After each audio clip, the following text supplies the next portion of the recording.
Why do you think అంటే ఇండస్ట్రీకి వెళ్ళొద్దు అని ఎందుకు చెప్తారు? అంటే is there a particular reason మీకు అనిపిస్తుందా దాని వెనకాల? ఆఫ్ కోర్స్, ఎందుకంటే ఒక పాత ఉండదు. లెట్స్ ఇప్పుడు ఒక వచ్చి రోనక్ నువ్వు యాక్టర్ అయినావు కదా, నేను కూడా యాక్టర్ అవుతా, ఏం చేయాలి చెప్పంటే నేను ఏం చెప్పలేను వాడికి. You can't give input or anything. ఒక ఫార్మాట్ ఉండదు. పలానా ఇంజనీర్ అవ్వాలంటే నువ్వు చిన్నప్పటి నుండి చదువు, ఇంటర్ చేస్తావు, దాని తర్వాత బీటెక్ చేస్తావు, ఇంజనీర్ అవుతావు, ఏదో ఉంటుంది. బట్ యాక్టర్కి ఏం చెప్తాను, యాక్టింగ్ నేర్చుకుంటాడు, డాన్స్ నేర్చుకుంటాడు, ఇంకేమైనా నేర్చుకుంటాడు. బట్ దాని తర్వాత ఆడిషన్స్కి వెళ్ళాలా, ఆడిషన్స్ ఎక్కడైతే అని అడుగుతారు. నాకేం తెలుసు ఎక్కడైతే.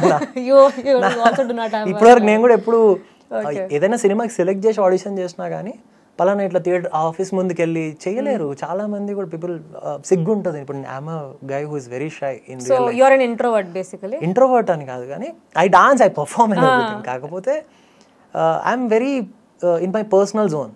అట్లాంటప్పుడు అట్లా చాలా మంది ఉంటారు. యూజువల్గా ఇప్పుడు కాలేజెస్లో చూస్తే ఇప్పుడు 10th అయిపోతుంది, 10th అయిపోయే వరకు ఇంటర్లో శ్రీ చైతన్య అక్కడ బాయ్స్ అమ్మాయిలని అబ్బాయిలని పక్కన పెడతారు. తర్వాత తీసుకెళ్లి ఇంజనీరింగ్ లో మెకానికల్ బ్రాంచ్ అనుకో, మెకానికల్ కూడా అబ్బాయిలు ఉండరు.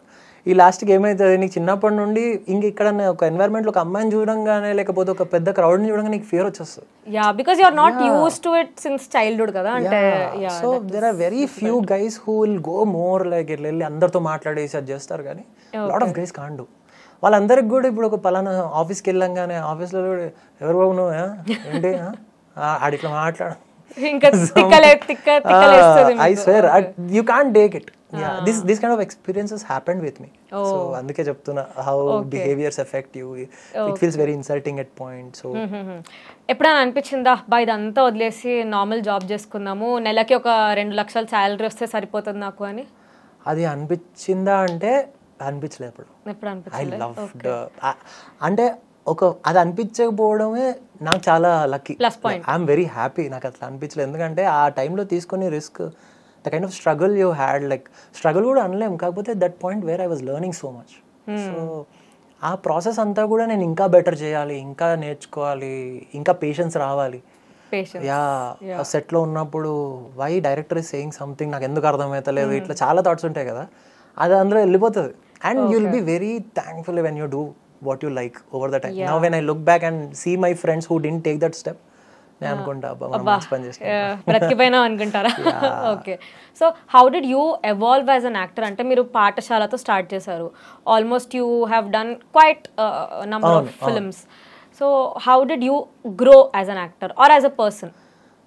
యాజ్ అ పర్సన్ అంటే నేను కాలేజ్లో ఉన్న టైంలో చాలా కన్ఫ్యూజ్ ఉంటుండే. ఏ డాక్టర్ అవుతారా, యాక్టర్ అవుతారా. ఇంజనీరింగ్ టైంలో కూడా సివిల్ ఇంజనీరింగ్ అంటే సివిల్ సర్వీసెస్ ఏదో అనుకునేటువంటి, ఏం తెలియదు. Because I come from a very local background. అంటే మా నాన్న వాళ్ళది బేగం బజార్. సో నేను పుట్టింది అక్కడ రామంతపూర్లో స్కూలింగ్ చేసిన లోకల్ స్కూల్. ఇప్పుడు మా స్కూల్ లేదు కూడా, very small school. And people who are in my school ఆ టైంలో నాతో పాటు చదివిన వాళ్ళందరూ కూడా they are happy with their own jobs and stuff. So ఒక ఆ ప్లేస్ నుండి బయటకు వచ్చి వాట్ ఈస్ లైఫ్ చూడాలి అనే తపన ఉన్నది చాలా తక్కువ మందికి.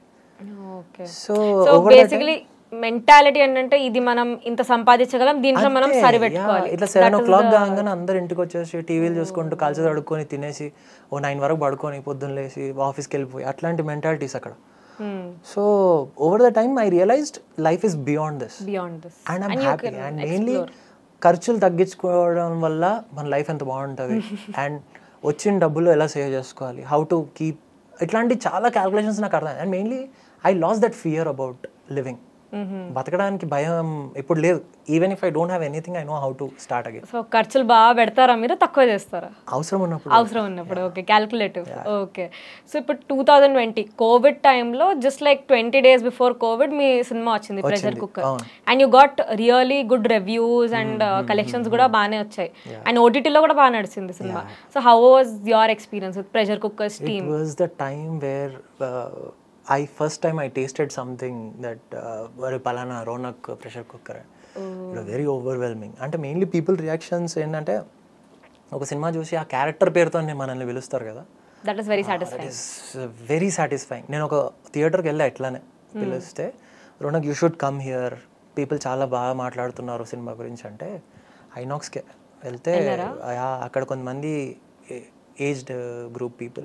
పెద్దవాళ్ళు కూడా చూస్తారు కదా, వాళ్ళని హగ్ చేసుకుని ఏడ్చారు, నానా కిషోర్ ఎంత బాగా చేశారో. అది దే కుడ్ రిలేట్. వాళ్ళ పిల్లలు అక్కడ యుఎస్లో వెళ్ళిపోవడం. చాలా మందికి ఏమవుతుంది అంటే ఒక ఏజ్ గ్రూప్స్కి వాళ్ళు అక్కడ యుఎస్లో ఉండలేరు, because they don't have that environment ఉండదు, ఎవరి పనిలో వాళ్ళు ఉంటారు, ఇక్కడ ఏం లైఫ్ అన్న ఫీలింగ్లో ఉంటారు. అట్లా అని ఇక్కడ ఉండలేరు, పిల్లలు అక్కడ ఉంటారు. సో వాళ్ళందరూ కూడా బాగా రిలేట్ అయ్యారు. హౌ అ కిడ్ ఫెల్ట్ అనేది అది చూసారు కదా.